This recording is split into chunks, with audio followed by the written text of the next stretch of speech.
the city you consider as home is never so attractive as when you return to it after long and difficult times in other parts of the world. My name is Dr. John Watson.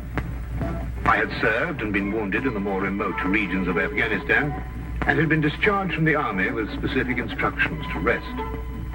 The sight of London again was already working its soothing tonic. As I rode through the familiar streets, I never suspected that a chance introduction would lead me into the most amazing adventure of my entire life. Watson, old man. Hello, how have you been? Good to see you. Not as well as you, obviously. You look great, old man. Yeah, you were wounded. Well, it's going much worse. Sit down. Care for a drink? No one. Yes. Well, what are your plans now? Got nothing really at the moment. I'm looking for lodgings. Trying to solve the old problem of comfortable quarters at a reasonable price. That's odd. The second man today that's used that expression. Really? Who's the other? Well, you wouldn't know him. He's doing some work in the chemical laboratory at the hospital. Might be interesting. Yes, well, I wouldn't mind sharing a flat with somebody if he was all right. Well, Anything wrong? Oh, no. He's rather strange. Well, what's wrong with him? Nothing wrong with Holmes. That's his name, Sherlock Holmes. Well, when I saw him this morning, he was doing some research with a corpse. Oh, what was he doing? He was beating it with a stick. I beg your pardon? Did you ring, sir? 2 shillings, please. Very good, sir. What did you say this Sherlock Holmes fellow was doing? He was beating a corpse with a stick. Oh? What in heaven's name do you want to do that for? He wanted to find out if it was possible to inflict a bruise on a body after death. Why? You know? You ask him? That's another strange thing about this Holmes. Somehow, one never thinks to question him. No.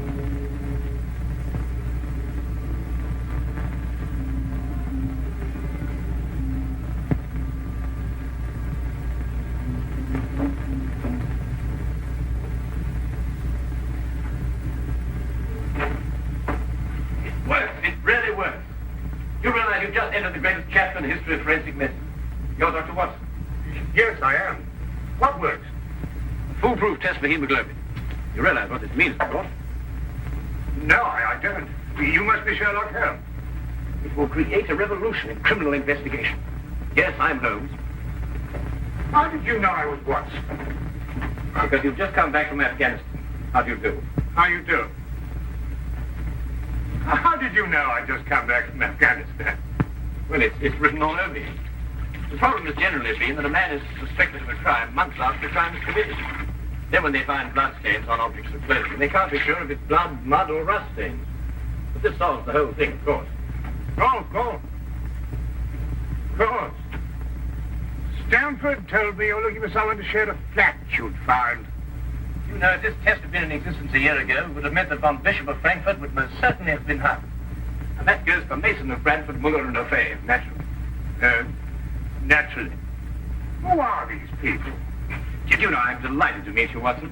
I think you'll like the flat. It's in Baker Street, by the way. Oh, we could pop round this afternoon and have a look at it if you care. Yes, oh yes, rather, I'd like that. Good. Did you mind if I play the violin? No, go right ahead. No, I don't mean now. I mean when we're sharing the flat. Oh, no, of course not. I like a bit of good music. Oh, good. I'm not very good. Oh. Tell me, Holmes. Yes. How did you know I just got back from Afghanistan? Well, it's obvious.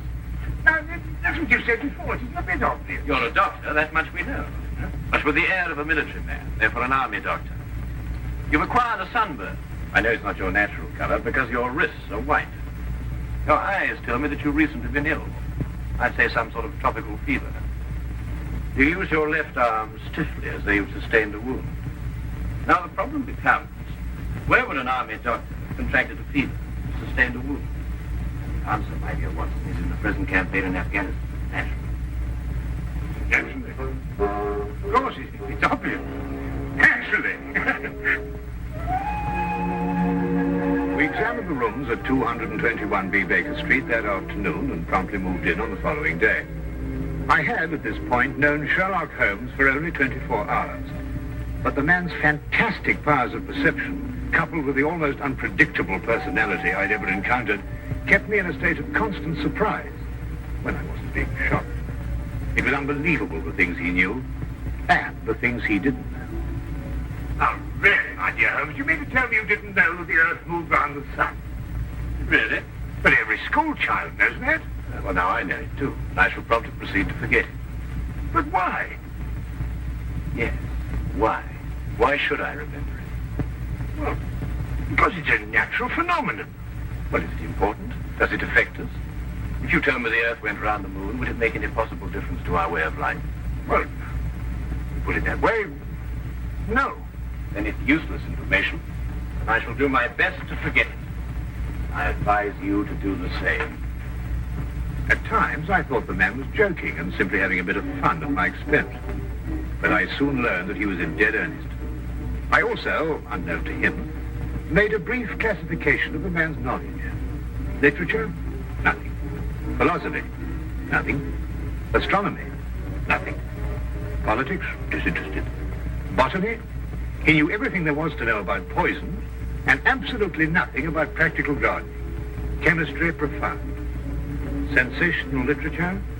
Without question, Sherlock Holmes knew the details of every horror perpetrated in the last 100 years.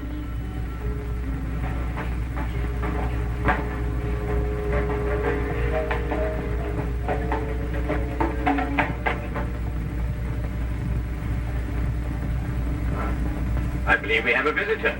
Really? Is he coming here? I believe so. I would also say he's a retired sergeant of Marines. Oh, you know the man? I've never clapped eyes on him before in my life. Well, in that case, that's one of the wildest statements I ever heard. How can you possibly guess he's a retired sergeant of Marines? You've never seen him. A guess, my dear Watson. A calculated deduction. Yes, he is coming up here. Do you mind if I ask him his profession? Oh, by all means. Now, where did I put my violin case? Oh, it's over here. There you are. Ah, my old friend. Come in.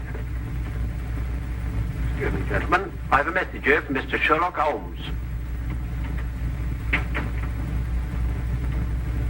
Thank you.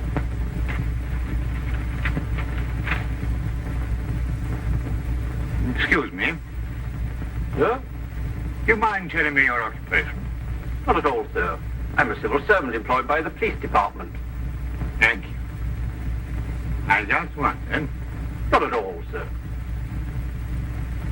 How long have you been with the police department? Just a year, sir. Before that, I was a sergeant in the Marines. Good day, gentlemen. How did you know? An interesting letter, Watson. A very interesting letter. Perhaps you'd like to come with me. Where? To catch a murderer, of course. Of course.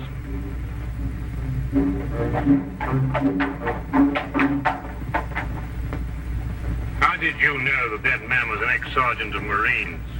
Who? A messenger from the police. Oh, yes, the retired sergeant of Marine. That's what I said. Well, there's nothing mysterious about such observations, my dear Watson, but unfortunately, when explained, they lose their romantic order of mystery. My decision was based on observation and logical deduction. The man had a large anchor tattooed on the back of his hand. This was visible from our window.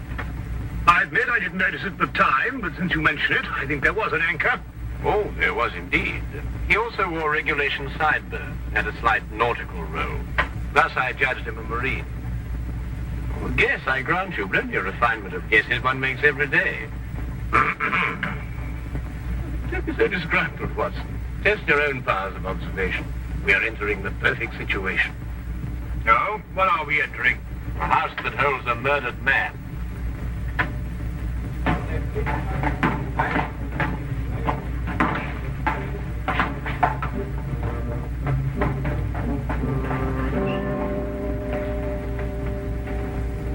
Inspector Lestrade inside? Yes, sir. May I have your name, please? Yes, Sherlock Holmes. This is Dr. Watson. Oh, that's quite all right, sir. Inspector Lestrade gave instructions to admit you. Oh, good. Oh, by the way, has the body been removed? No, sir, but the medical examiner's just called. Oh, thank you. Let's hope they haven't moved things about too much. The police forces of the world seem to have an organized science of messing things about. Oh, I wouldn't say that, Holmes. Now then, move along there, everybody. Move along. There's nothing to see today. I don't know. I swear I don't know. I tried to help you. Don't you believe me? I had to do what I could. It was instinctive. Instinctive for a woman like you to commit murder. That's not true. You know it's not true. I know you hate me, but you can't believe I'd do a thing like this. Yes, I can, and I do. She's a murderess. You know it as well as I. She murdered your brother. It's a lie. Yes, it's a lie. The entire story's a lie. The relationship you had with my son was a lie. My son's been murdered. This girl's a murderess. Why she did it, what her motive was, I don't know. They were engaged without my blessing. I can only be grateful that she gains nothing by her crime. Your duty now is to convict her. Just a moment, please.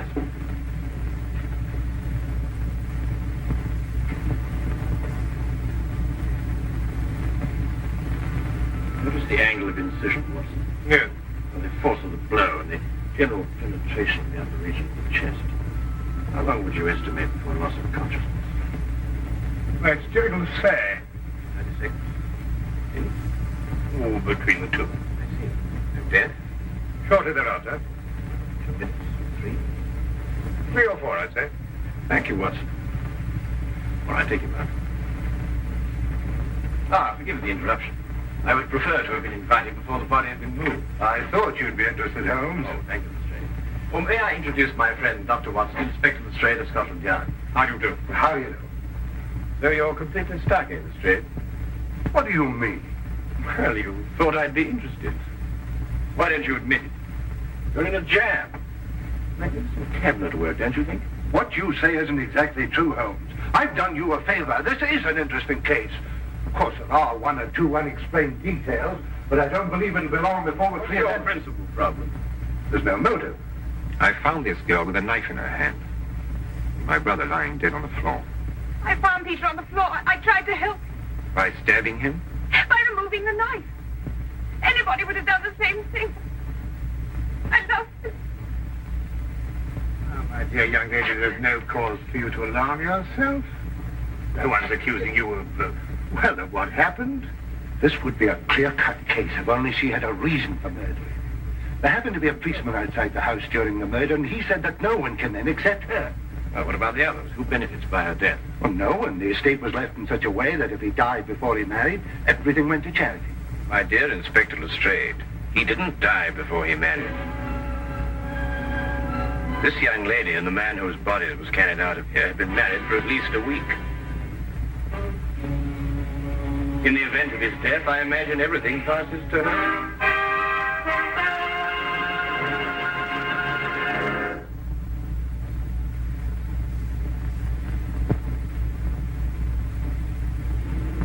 And now we return to the case of the Cunningham heritage. How did you know they were married? Weren't you?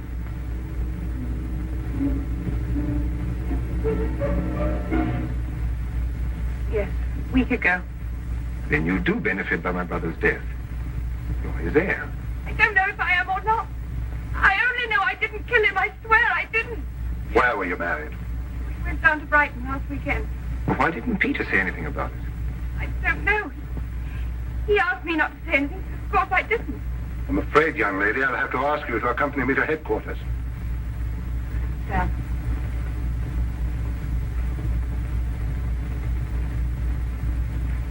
Inspector, I think I should tell my mother. Oh, yes, of course. Tell me, Holmes, how did you know they were married? Well, the man's hands had the remains of a sunburn and the fading marks of a narrow ring, but not as yet that indentation of the finger a ring generally leaves. A weekend in the sun at Brighton explains the whole thing perfectly. I didn't notice these things. Yes, I know. The young lady's hands were also sunburned, and to the same degree. Then the case is solved. Yes, it would appear so, wouldn't it? What are you looking for? How do you see that? What? Yes. Use this. Well, that's only the cut in the carpet. Yes, but it's a fresh one. Yes, but what does it mean? You'll stop looking for clues now, Holmes. Ah, you've solved the case, then? Completely. Oh, splendid. Seems this girl had a record. 9 months in the woman's prison in Holloway, from the 21st of February 1892 to the 21st of November 1892. She's employed as a governess and convicted for stealing £300 from her employer. It's quite true. I knew you'd find out sometime. I made a mistake 5 years ago, but I paid for it. But Peter knew all about it before we were married. I never tried to hide it from him. You didn't know what else you had in mind. I had nothing else in mind except that I loved him. I'm afraid I must ask you to go with the officer, miss. Rather, madam.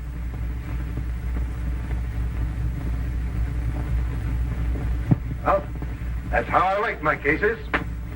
Fast and simple. Oh, indeed. You must tell me some more about it. Well, there's nothing to tell, really. Their story was that Peter asked her to call here at 10 sharp. She arrived, found the door open for her, came in here and found him writhing on the floor with a knife in his chest. She screamed, pulled it out. Just then, Brother Ralph walked in. Peter died without saying another word. So she stabbed him for the inheritance and was caught in the act. Simple. Well, holding off the law. Couldn't be simpler, could it, Watson? I still think it's a tragedy. Yes, but my job, Dr. Watson, we run up against it all the time. Yeah? No, thank you. Well, I suppose you've had some amazing adventures. Yes, but one learns to have a real philosophy of life and get a good perspective. Yes, I suppose. But just the same, I think it's a pity. Just another case of a clever girl being too clever. The clever girl who intended to murder her husband, she certainly chose the most stupid possible way to commit the crime. What was that? Well, what's this? Checkbook. Oh, amazing deduction, Lestrade. Look. So Peter Cunningham drew a check for £1,000. 6 weeks ago, and 5 weeks ago, and 4, and 3, and 2, and that's all. Well? They're drawn to cash. Well, I don't get your point. He was a very rich man. What? A great deal of cash. It was his own money. I suppose he could do what he liked with it. You may have hit the proverbial nail, Lestrade. Now, look here, Holmes. You're trying to start something that just doesn't exist. You think so? I have a great deal of respect for your opinion, Holmes. But your trouble is that you can't leave things alone. If there isn't a mystery, you have to make one, or you're not happy. You're right, I'm not happy. There are marks on the carpet indicating a struggle. The man whose body was carried out of here was over 6 feet in height.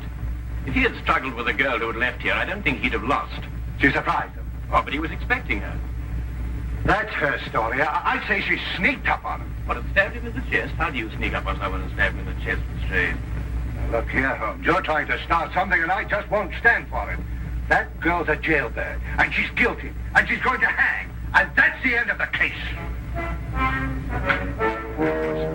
I see Inspector Lestrade is up to his usual mental gymnastics, trying to hammer square pegs into round holes. Well, it's been a great pleasure meeting you, Inspector. I warn you to keep away from that man, Holmes, or you'll be insane in less than a week.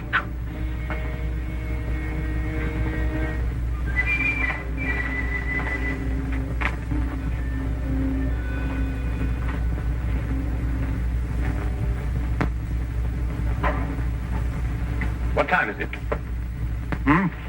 Oh, 10:30. Perhaps you'd like to take a little stroll with me. What? I'd like to investigate this afternoon's affair a bit further. Oh, yes. I'd like that. I thought you'd forgotten about it. Not at all. I've been thinking about it all evening. Shall we go? Then we must exchange our thoughts en route. Where are we going? To the Cunningham house. I didn't know you made an appointment there. I didn't. Oh, well, who do you expect to see? No one, I hope. Well, I'm terribly sorry, Holmes. I don't understand what you mean when you say you want to go to the Cunningham house. You can't do that. What? Well, you can't break into the house. Why not? It's against the law, that's why not. Why, if we're caught... That's it. What is? If we're caught. But that makes no difference. Makes no difference at all. The thing is, if we're caught, it's against the law.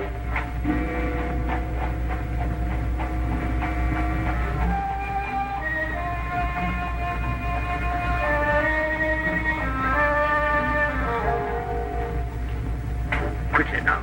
But look, Holmes, we can't... Come on.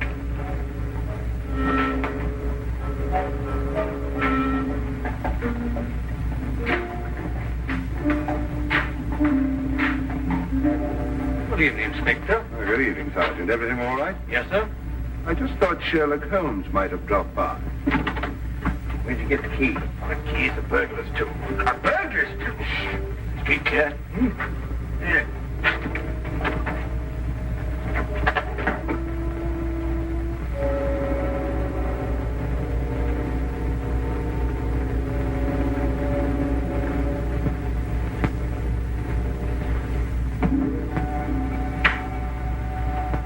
How do you know he's out? Because I had a spy watching the house. Go through that cabinet. What am I looking for? Papers, bank statements, anything to indicate passage of money from Peter Cunningham's account. Go on.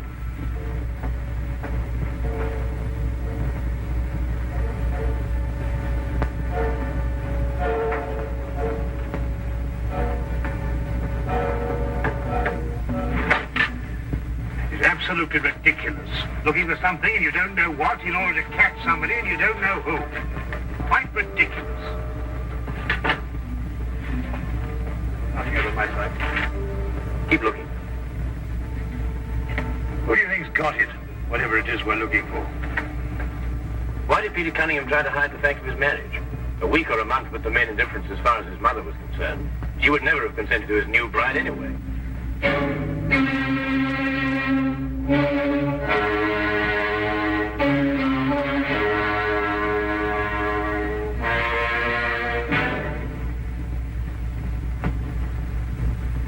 He married her to prove to me that my blackmail wouldn't stop him. And then he withheld the fact in order to give me 1 week to clear out of the country before he exposed me. The money he paid you went to buying up your promissory notes. I was being pressed, Mr. Holmes. My brother's engagement to a jailbird gave me a perfect opportunity to extract a little money from him. In fact, if he hadn't been such a bullhead, it would have gone on for quite some time. A jailbird, as you put it, makes the perfect murder suspect. Perfect, Mr. Holmes. And you and Dr. Watson make perfect burglary suspects. When I report your death to the police, they can't possibly blame me for defending the sanctity of my home.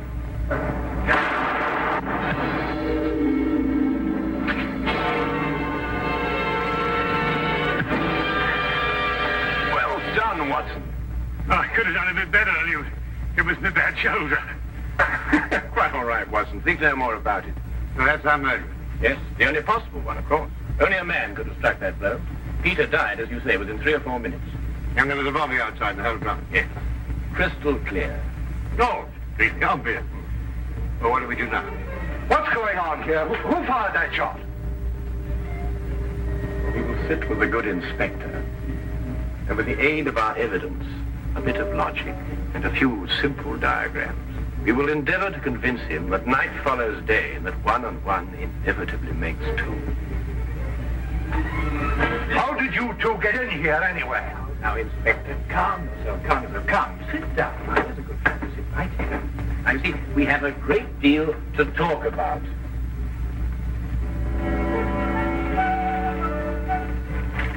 Also present with Inspector Lestrade was Dr. John Watson and a personal friend of the inspector's, Mr. Sherlock Holmes. Ridiculous. It's fantastic. This isn't the way it happened at all. This will revolutionize investigation, Watson. This whole account is a lie. Fingerprints, Watson. That's the coming thing. No nonsense. What are you going to do about this? Bit more research. Here, give me your fingers on the sheet of paper. Holmes. Were you going to sit there with these disgusting little smudges and let them get away with this? Beg your pardon? Well, I won't. They're going to hear from me. Brilliant Inspector Lestrade, indeed. Why, it took you 3 hours to convince that bonehead. I don't know. Never in mind his life by her. I tell you with innocence.